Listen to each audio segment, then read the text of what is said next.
Welcome to Culture War, a card game of ideology, power, and cultural dominance. The game is played between 2 and 5 players. Starting the game. At the beginning of the game, each player selects a faction, in this case, community and conservative. Each player starts with the same amount of life points, in this case, 100. Game length is determined by life points. For longer games, simply add more points, and for shorter games, subtract life points. The game concludes when all but one player's life points are reduced to 0. The last remaining player with life points is declared the winner. Now let's review the initial game setup. Real estate cards are separated from the deck at the beginning of the game.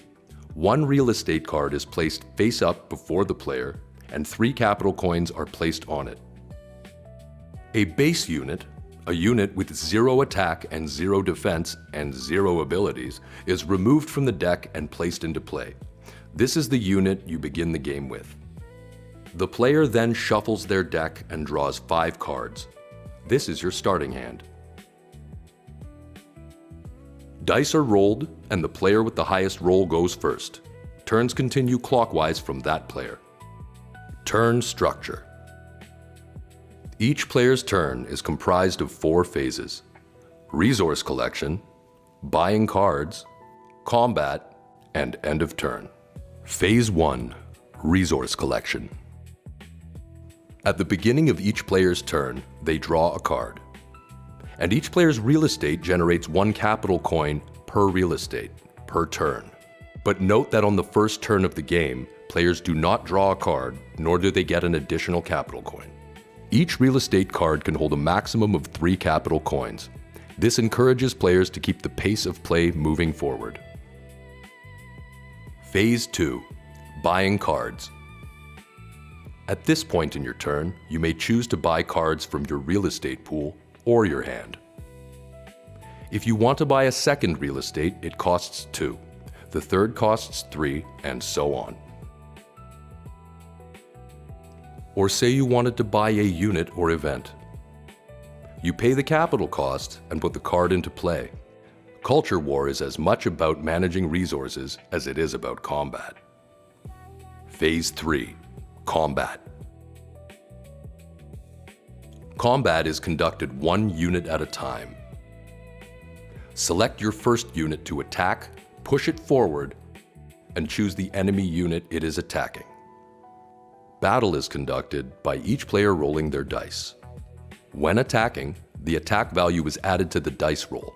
When defending, the defense value is added. In this case, the attacker wins. When a unit is killed, its owner loses 5 life points.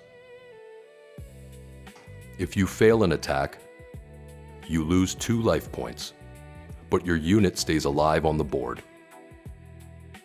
However, if you roll a 1, it's considered a critical failure. This means the defender can counterattack.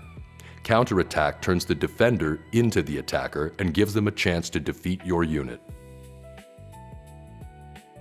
In summary, if your unit dies, you lose 5 life points. If you fail an attack, you lose 2 life points. Stakes are high in Culture War. If the enemy has no units in play, or their unit is disabled in some way, you may choose to attack their life directly. In this case, the unit does 3 damage directly to the opponent's life. Phase 4, end of turn. You may end your turn at any time. You may also choose not to deploy new cards or conduct combat if it suits your strategy. Turns must end when the options for resource collection, card deployment, and combat are exhausted. Play then moves to the next player.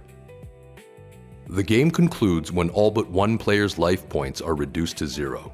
The last remaining player with life points is declared the winner. We hope you enjoyed this tutorial. In the next tutorial, we will look at specialized units and more nuanced gameplay scenarios.